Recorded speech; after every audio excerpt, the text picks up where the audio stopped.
जे आहे रवी पुजारी यांचा जो सूत्र आहे त्याला ताब्यात घेण्यात आलेला आहे. काय आहे संपूर्ण प्रकरण? 1 तारखेला 1/8ला दुपारी 1 ते 2च्या मध्ये जे ओमकार जनरल स्टोअर्स आहे, जे की पिंपरी गावामध्ये आहे, बाजारपेठेमध्ये आहे, तिथे फायरिंगची घटना घडली होती.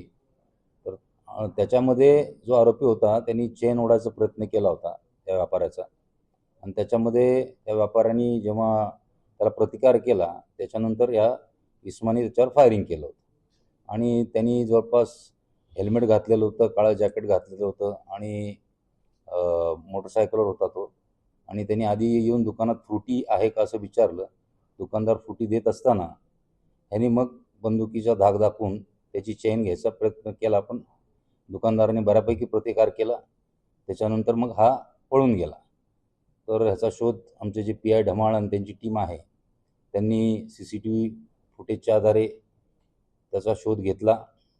आणि हा आरोपी जो आहे हा रवींद्र भाऊसाहेब, हा 40 वर्षाचा आरोपी आहे आणि याच्यावर जवळपास 25 गुन्हे आहेत. आणि विशेषतः वाहन चोरी, फायरिंगच्या त्याचे 6 इन्सिडेन्सेस आहेत. तो रबाळेच्या फायरिंगमध्ये आता वॉन्टेड आहे.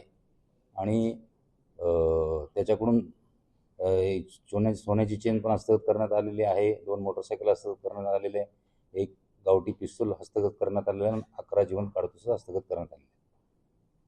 रवी गँग सोबत याचे संबंध कधीपासून आहेत आणि हा 2008 पासून जेलमध्ये होता मोकाच्या केसमध्ये. तर त्यावेळी त्याचे तिथं संबंध आले होते.